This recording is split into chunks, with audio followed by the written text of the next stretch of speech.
Hello students, this is your first lecture of your next chapter। जो chapter का नाम है वो नाम है आपका एटम्स एंड मॉलिक्यूल्स। ठीक है, तो चैप्टर का नाम है वो है आपका एटम्स एंड मॉलिक्यूल्स। तो आज हम लोग बेसिकली स्टार्ट करते हैं। तो सबसे पहली बात तो एटम क्या चीज़ होती है। तो जैसा हम लोग पहले से भी जानते हैं और पढ़ते आए हैं कि एटम्स जो है बेसिकली है क्या, it is the smallest particle of an element. किसी भी एलिमेंट का सबसे छोटा पार्ट, सबसे छोटा जो है वही आपका उसको हम लोग एटम बोलते हैं। और एटम जो है वो इसमें नेक्स्ट है कि इट में एग्जिस्ट इंडिपेंडेंटली, मतलब कि ये एक अलग एग्जिस्ट भी कर सकता है and retain its all chemical properties. मतलब जो प्रॉपर्टी एक एटम का होगा वही प्रॉपर्टी पूरे एलिमेंट का होगा। ठीक है, तो इस डेफिनेशन से हम क्या समझते हैं कि an atom is the smallest particle of an element. किसी भी एलिमेंट का सबसे स्मॉलेस्ट जो है आपका पार्टिकल वो एटम होता है। और एटम की जो प्रॉपर्टी होती है ना, एटम की जो प्रॉपर्टी होती है वो प्रॉपर्टी जो है वो एलिमेंट की जो प्रॉपर्टी है उसी की तरह होती है। और ये इंडिपेंडेंटली एग्जिस्ट कर भी सकता है और नहीं भी कर सकता है। ठीक है, तो अब एटम्स का अगर हम साइज़ की बात करें तो atoms are very small in size, बहुत छोटा होता है एटम। ठीक है, and smaller than anything that we can imagine और कंपेयर विथ। मतलब कि सब ऐसा छोटा चीज़ जिसको हम लोग इमेजिन नहीं कर सकते, या फिर इमेजिन भी कर सकते तो हम कंपेयर नहीं कर सकते उसको। ठीक है, तो ये है आपका एटम का जो आपका डेफिनेशन है, एक्सप्लेनेशन है वो ये है। अब एटॉमिक रेडियस की बात करते हैं कि अगर कोई भी एटम है तो उसका एटॉमिक रेडियस कितना हो सकता है। तो एटॉमिक रेडियस जो है बेसिकली वो जाता है नैनोमीटर्स में। मतलब नैनोमीटर मतलब 10⁻⁻⁹ मीटर तक जाता है। 9 मीटर के रेंज में एक एटम का रेडियस होता है। ठीक है, तो जैसे कि अब अगर हम बात करें हाइड्रोजन की, तो हाइड्रोजन का जो एटॉमिक रेडियस है this is your 10⁻⁻10 metre. Okay, तो atomic radius of the hydrogen is 10⁻10 metre. और रेडियस अब देखिए यहाँ पे, the radius of a molecule of water, water का मॉलिक्यूल का जो रेडियस है वो कितना है, 10⁻⁹ मीटर है। ठीक है, तो हमने क्या पढ़ा, एटम का डेफिनेशन क्या है, what is the definition of an atom. ठीक है, कि ये सबसे छोटा स्मॉलेस्ट पार्टिकल होता है किसी भी एलिमेंट का। उसके बाद इट मे एग्जिस्ट और may not exist independently, independently भी एग्जिस्ट कर सकता है, नहीं भी कर सकता है। और ये जो है इसके जो केमिकल प्रॉपर्टीज होती हैं वो सारे वही होते हैं जो एलिमेंट्स के होते हैं। उसके बाद atoms are very small in size, बहुत छोटे होते हैं साइज में। और it can be very smaller and we can compare with atomic radius जो है आपका वो नैनोमीटर के रेंज में जाता है। और 1 नैनोमीटर जो है 10⁻⁹ मीटर का होता है। अगला देखते हैं, अब है सिंबल्स ऑफ डिफरेंट एलिमेंट्स। हम कौन कौन सा सिंबल यूज़ करते हैं। देखिए, सिंबल्स यूज़ करने का हमारे पास जो तरीका है, एक तो हम ये यूज़ कर सकते हैं आपका सिंगल अल्फ़ाबेट। ठीक है, you can use single alphabet, और you can use single alphabet कह लो या आप लेटर कह लो, single letter we can use. और उसके बाद है कि अगर आप 2 लेटर्स यूज़ करते हो तो इसका रूल ये है कि अगर आप सिंगल अल्फ़ाबेट यूज़ करते हो तो जो अल्फ़ाबेट होना चाहिए वो कैपिटल लेटर में होना चाहिए। ठीक है, जैसे कि अगर मैं नाइट्रोजन की बात करूं तो नाइट्रोजन की बात करूं तो नाइट्रोजन जो है आपका ये N होगा सिंपल, ऑक्सीजन का O होगा, हाइड्रोजन का H होगा। ठीक है, जैसे यहाँ पे देखिए क्लोरीन का F है आपका, नाइट्रोजन का N है, ऑक्सीजन का O है, पोटासियम का K है। ये सब सिंगल अल्फ़ाबेट वाले हैं। बोरोन का B है, कार्बन का C है। लेकिन अगर आप यूज़ करते हैं, if you use the double letter, है ना, अगर आप डबल लेटर यूज़ करते हैं तो if you use the 2 letters, तो पहला लेटर जो होना चाहिए वो कैपिटल होना चाहिए। क्या होना चाहिए, the first letter, okay, the first letter should be in capital. पहला लेटर कैपिटल में होना चाहिए और दूसरा लेटर जो है, जो सेकेंड लेटर है आपका, सेकेंड लेटर इन स्मॉल। ठीक है, पहला लेटर जो आपका है कैपिटल होगा और दूसरा वाला जो होगा वो छोटा होगा। ठीक है, यही चीज़ है आपका। उसके बाद है आपका एटॉमिक मास। एटॉमिक मास क्या होता है आपका? तो एटॉमिक मास जो है को हम अगर डिफाइन करना चाहें तो बहुत इजी है, बस इसमें समझने का फ़र्क ये है हमारे पास कि देखिए एटॉमिक मास को हम अगर डिफाइन करना चाहें तो हम उसको डिफाइन करते हैं as compare to the C12 atom, मतलब कार्बन 12 एटम से कंपेयर करके ही हम एटॉमिक मास निकालते हैं। ठीक है, तो अगर हम बात करें कि एटॉमिक मास की, तो हम कार्बन 12 को एक रेफरेंस या स्टैंडर्ड लेकर के चलते हैं। ठीक है, ये हम स्टैंडर्ड लेकर के चलते हैं। तो अगर हम डिफाइन करना चाहें तो उसको हम ऐसे डिफाइन कर सकते हैं कि the atom which is considered as a standard atom for comparing of other atoms is your C12, जिसका एटॉमिक मास खुद 12 यूनिट है, एटॉमिक मास यूनिट। और जो 1 एटॉमिक मास यूनिट होता है that is the mass of 1/12 of the carbon mass. देखिए बहुत ही आसान है, इसमें ज़्यादा कुछ समझ मतलब कंफ्यूज होने वाली बात नहीं है। अब देखिए जो 12U है ना, देखिए 12U जो है ये जो आपका है C12 कार्बन एटम का है ना, ये जो है आपका C12 कार्बन एटम का है, it is a C12 carbon atom. ठीक है, अब अगर हम बात करें कि एक एटम मतलब कार्बन का एक एटम का जो वेट है वो है 1/12 ऑफ द C12 ही तो होगा। तो इसी को हम लोगों ने रेफरेंस बनाया है और इसी को हम लोगों ने प्रोसीड किया है आगे एटॉमिक मास के लिए।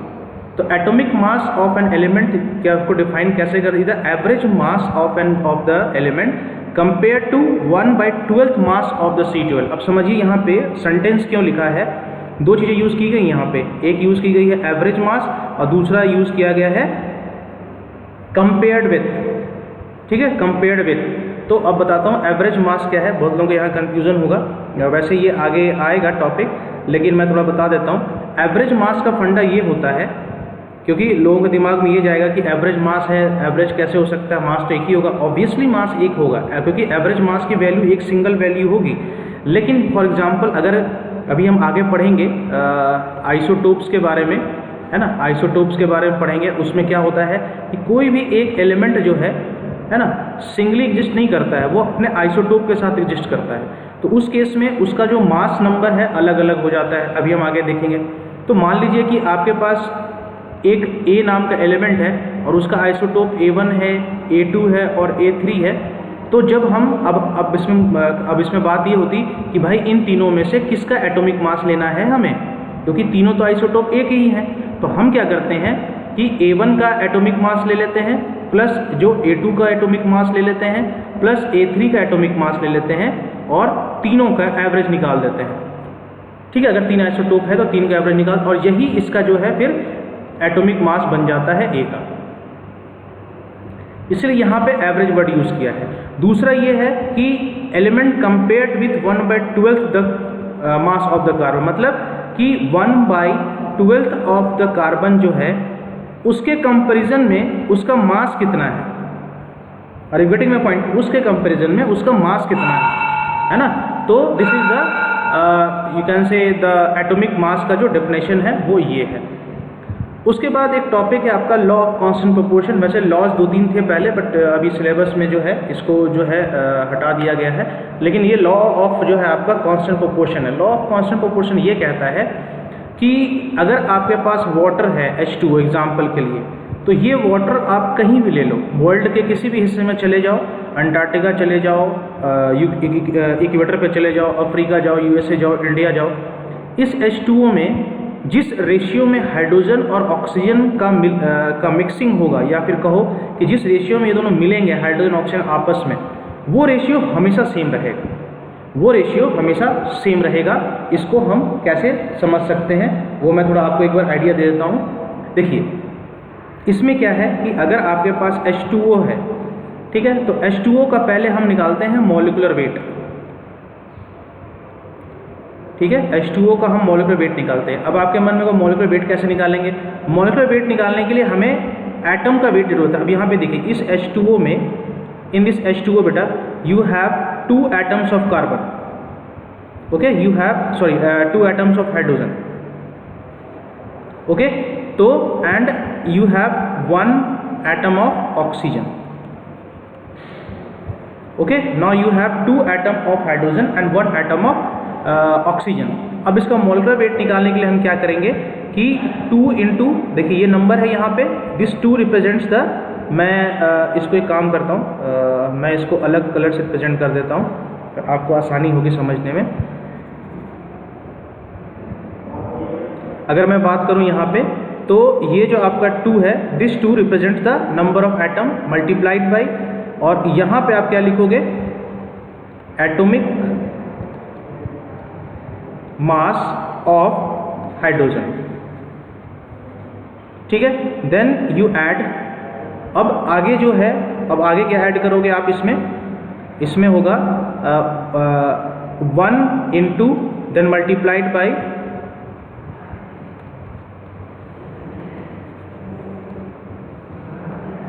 Atomic weight of oxygen.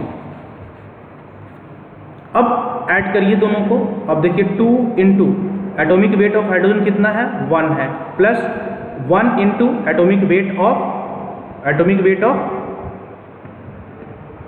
जो ऑक्सीजन है वो 16 होता है, ठीक है। यानी कि इन टोटल अगर ऐड करिएगा तो ये आ जाएगा 18 ग्राम।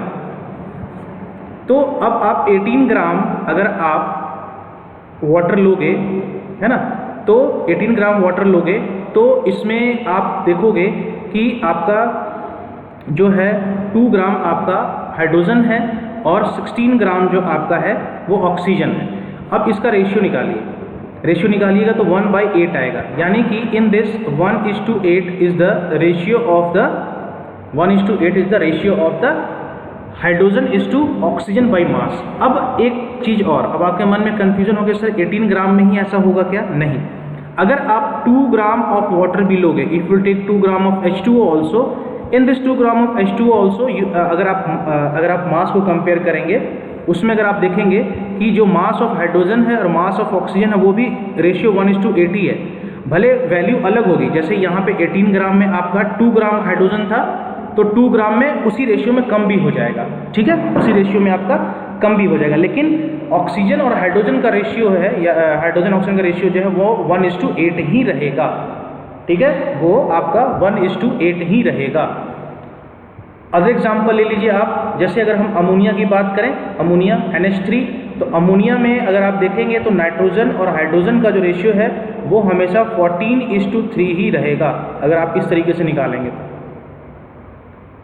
है ना। यानी कि अगर आप देखेंगे तो 14 ग्राम ऑफ अमोनिया और 3 ग्राम ऑफ हाइड्रोजन मिलकर के ही आपको एक ammonia, 14 gram of nitrogen and 3 gram of hydrogen मिलकर ही आपका एक मॉलिक्यूल ऑफ अमोनिया बनाएगा। इसी तरीके से अगर आप बात करेंगे तो 2 ग्राम ऑफ आपका हाइड्रोजन और 16 ग्राम ऑफ ऑक्सीजन, ये दोनों मिलके ही आपका क्या बनाएंगे, you'll have 1 molecule of water. Okay, so this was the first lecture.